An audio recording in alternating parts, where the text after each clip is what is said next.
Dear Patriots, today on 17th August 1666, 355 years have elapsed since this event when Shivaji and his son escaped, possibly the most thrilling episode in a life filled with high drama and which has changed the course of Indian history.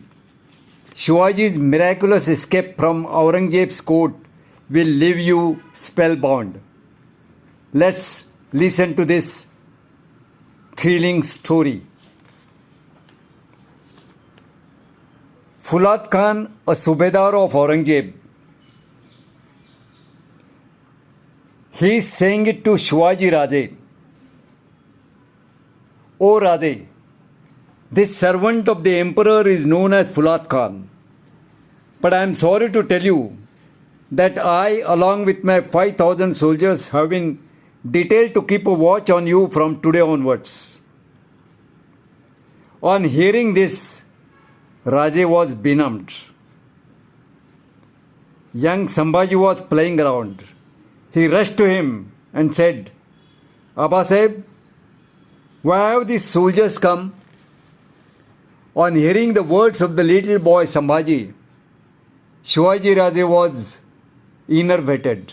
He hugged him and said, We are undone. We are deceived. Tears trickled from Raje's eyes and there was no limit to his distress. Next day morning, Raje called Fulat Khan and cordially made him sit near him. Fulat Khan was astonished by the treatment he received from Raje. With a flash of smile on his face, Raje said, Fulat Khan, I have no malice towards you. I know you are a dutiful servant of the emperor. Raje Sahab, how descriptive man you are. Leave it, Raje said. Excuse me for the trouble I am giving you for a certain work. Now Fulat Khan became cautious and said, What work? Now I am a prisoner. I have come here from a far off place. I cannot afford to meet the daily needs of my men. So on my behalf, please request the emperor to allow me to send my men back home and keep with me only about a dozen of them. In the meantime, Mirza Raje advised the emperor to ensure Shivaji's safety. While Aurangzeb listened to him, he received a message from Shivaji stating Shivaji was tired of life. He wanted to renounce everything, go to Kashi and become a sannyasi, an ascetic. On hearing this from the messenger, Aurangzeb laughed over Shivaji's decision and sent a reply to him. If Raje wants to become an ascetic, I have no objection. It doesn't matter where a mendicat stays. However, I make an offer to him to stay on at my fort in Allahabad. My Subedar Bahadur Khan will attend on him. Shivaji Raje can go there and meditate. Shivaji Raje's plan to take to asceticism was thus foiled. 2 months passed, but no way out was seen. Shivaji said to himself, I came to Agra dreaming of getting the chieftainship of the Deccan. It was my plan to back the chieftainship by winning over Alamgir and then to devote myself to the consolidation of the Swaraj as soon as the blockade was lifted by Mirza Raje and Diler Khan. My plan has been foiled and I have fallen a prey to foul play on the emperor. Raje derided his dream. He reflected how to decide what is ethical and what is unethical. Why should Aurangzeb spare me when I tried to rebel against him? And why should he give me the chieftainship of the Deccan? How can Aurangzeb, who severely punished his own brothers and pitilessly poisoned his father, take pity on me? I don't know why Aurangzeb spared me. Questions and questions for which there was no satisfactory answer. It seems fate has caused some queer confusion in Aurangzeb's mind. Otherwise, why should it take so much time to take that decision? Aurangzeb is a seasoned politician, and in politics, the sense of timing plays a very important role. Some decisions are to be taken and implemented in time. Otherwise, one has to repent for the whole life. Knowing all this, why has Aurangzeb remained so passive? All this is happening because my powerful fate. In one such introvert thinking, Raje drew courage from the words of Samartha Ramdas, and there came a total change upon his outlook. Raje, one has to bear oneself, one's failure, looking at it as a boon of God. Our Puranic legends say that those who boldly face the God-made calamities have a bright future. If one looks at these adversities with faith and discernment, one finds a way out. The memory of those words of Ramdas Swami gave altogether a different turn to Raje's thinking. If the Pandavas could get rid of the lakh house, why should I not from my imprisonment? Sri Krishna was born in Kamsa's prison. Despite the vigilant watch, Vasudeva successfully managed to get Sri Krishna out of the prison in a basket. It was only by God's grace that the watchman fell asleep. The door of the prison was unlocked and the flooded river made way for him. It must be the very God's grace that kept me alive so far, owing to Aurangzeb's being carried away by certain emotion. I have now to discover the way that already exists there. A few days later, the news went around that Shivaji Raje had taken ill. Ram Singh regularly inquired after Raje's health. The news reached Aurangzeb. He offered Raje to send physicians to him. But fed up with the life as he was, Raje refused medical treatment. Nevertheless, he took medicine from a certain physician there. Presently, only Hiroji Farjad and Madari Meher stayed with him. Shivaji had won over the guards of Ram Singh by his side in the meantime. Fulat Khan frequently called on Raje to inquire after his health. As the religious custom goes, Raje decided to send sweets to sadhus and saints, shrines and ministers of the emperor. Boxes of sweets were sent every day.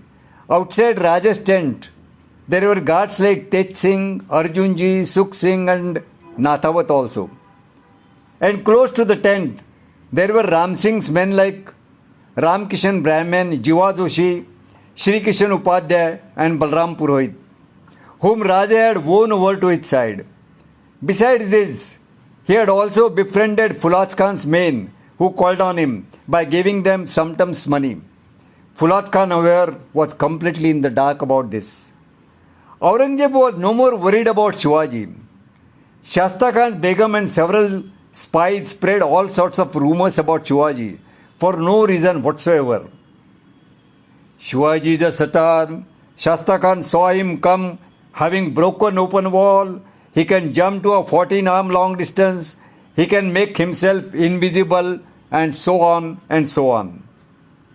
Had Shivaji been able to perform these feats, certainly he would not have wasted himself in languor and pain in confinement. Aurangzeb was waiting to cast his final die. Raja Vittaldas' mansion was nearing completion. Aurangzeb had decided to shift Shivaji there. He planned to kill him and bury him there only. Ram Singh got an inkling of it. Day by day, Shivaji Raja's health was deteriorating. No medicine proved effective. Raja issued urgent instructions to Madari, Farjad and Joshi, and along with Joshi hastened Sambhaji to Ram Singh Raje and instructed Sambhaji, Balraje, you go to Uncle Ram Singh and play and enjoy yourself over there. Don't press the uncle to take you to the darbar. Abide by the instructions given by Uncle Hiroji and I, and take care of yourself. Accompanied by Joshi, Sambhaji went to Ram Singh. Raje asked Arjun Singh, "Are the baskets ready?" "Yes, Radhe." "Are all the men worth trusting?" "Yes, they are." "All right. Arjun Singh, you'll accompany me till the gate of the city, then leave the future course of action on me." Raje was sitting on his seat. While he was shaving his beard, Hiroji was disguising himself as Radhe. After shaving his beard, Raje got up, and having disguised as Shivaji, Hiroji stood before him. If seen from a distance, nobody could have been able to distinguish between them. Raje gave Hiroji his wrist ring and ear ornaments. Hiroji lay on Raje's bed. Raje promptly put on the palki bearer's dress, wore the ear ornaments and the turban. Now there was a drastic change in Raje's appearance. Raje gave the necessary instructions to Hiroji and patted Madari, who started pressing the feet of Hiroji. Hiroji whispered, "Raje, be careful." Raje pressed Hiroji's hand. He sent Tej Singh to bring Sambhaji and himself sat with the bearers who had come there for carrying the baskets. The sun set. The night watchmen were being posted. Arjun Singh signaled to Raje, and the latter shouldered the pole of a box that was third in the row of boxes at the backside. Box after box was sent out. Raje followed the carriers and came out. The baskets were checked and the boxes were allowed to go. Led by Arjun Singh, the bearers walked fast. In the pitch dark night, the boxes reached a narrow lane near the bazaar. A song was heard over there. Man is small, but his fame is great. He can fly without wings. Man may go, but his name remains behind. O foster of mankind, be merciful. Rajesh saw a fakir sitting by the road, a bearer of boxes standing beside him. He threw with his left hand a rupee coin to the fakir's bowl. The boxes went forward. The bearer came forward from behind Radhe and, holding the pole of the box, walked with him. Swiftly, Raje moved aside and stood on the road, looking at the boxes till they went out of sight. Somebody from behind said, "Be quick." Following the fakir, Raje entered a lane, and crossing so many zigzag lanes, he entered a house. The door was shut upon him. It was the house of a potter. Finding Kap Kalash there, Raje said, "Where is Balrade?" "He's quite safe, and by now he must have gone out of Agra," Kalash said. "On knowing that you have escaped, there will be a close watch, presuming that Balrade is with you. A search will be made of every man going with young boys. Mahadev, along with Balrade, is on his way to Mathura.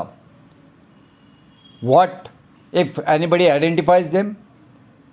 Even you will not be able to identify Balrade due to his having, like a Brahmin, a circular patch of hair on his head. And even otherwise, who bothers about a Brahmin?" Now they all started thinking of the further plans. Hiroji Farjat lay as if in sleep, facing the curtain. Madari pressing his feet. The metal lamps were lit. Arjun Singh reported for his daily duty of keeping a watch on Raje. Joshi too came. During their round, Fulat Khan's watchman peeped in the tent and found Raje asleep, and Madari pressing his feet. The hooded turban and the sword were kept on a cushion stool at Raje's head. Those were late hours of night.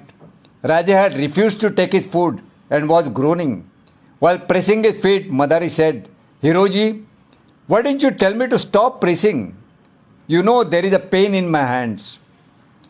"Go on pressing, otherwise they will suspect us," Hiroji said. Madari continued the pressing. The watchmen of the midnight shift were changed. While pressing the feet, Madari slept there only. In the early morning, Hiroji woke him up. Madari opened his eyes. Hiroji said, "Get up, Madari." In a trice, Hiroji alighted the cot and put on his breeches and turban.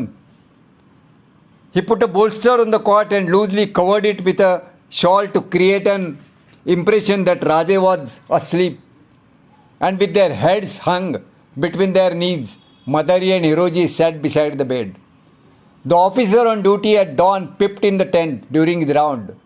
While he was about to say something, Hiroji put his finger on his lips, indicating thereby that Raje was asleep. After a short while, both came out of the tent. Hiroji said to the officer, Raje did not get even a wink of sleep in the night. Only a moment ago, he has gone under a spell of sleep. He has a headache too. I am going to fetch medicine for him before he wakes up. Please don't disturb him. Both went out of the camp. The sun set, and there was a total lull in the camp. All were worried about Raje's indisposition. Whoever turned up there was told that Raje did not get a wink of sleep owing to a severe headache. And watching Raje asleep, the officer in charge also went off. The sun ascended the sky, but there was no indication that Raje would get up. Besides, no groaning was heard. Also, Raje's servants who had gone to fetch medicine did not turn up. When the sun was atop the sky, the watchman became restless. They informed Fulat Khan of this. The perplexed Fulat Khan rushed straight to the tent and saw Raje asleep, his hooded turban and sword lying at his head. He felt a relief. Gently he paced towards the bedstead and in a soft voice said, Raje? There came no answer. Raja Sahab, still no answer. Fulat went near the bed and whisked away the shawl. For Fulat Khan, what he saw was a bolt from the blue. With its strained eyes, Fulat looked at the bolsters, shawl, and the cushions. Grinding his teeth, he shouted, Allah! The Satan has escaped. Boiling with anger, Fulat started kicking at the cushions and throwing them at the watchman. And after restoring himself, he went straight to the Ram Singh. Ram Singh was taken aback. Now both were in troubled waters. Ram Singh went straight to the Darbar. Ram Singh craned his neck, his eyes trickling tears. He said, O our food giver, there is a bad news for you. Shivaji has absconded. Whoosh. Brothers, this was made possible only because Shivaji was a blessed man.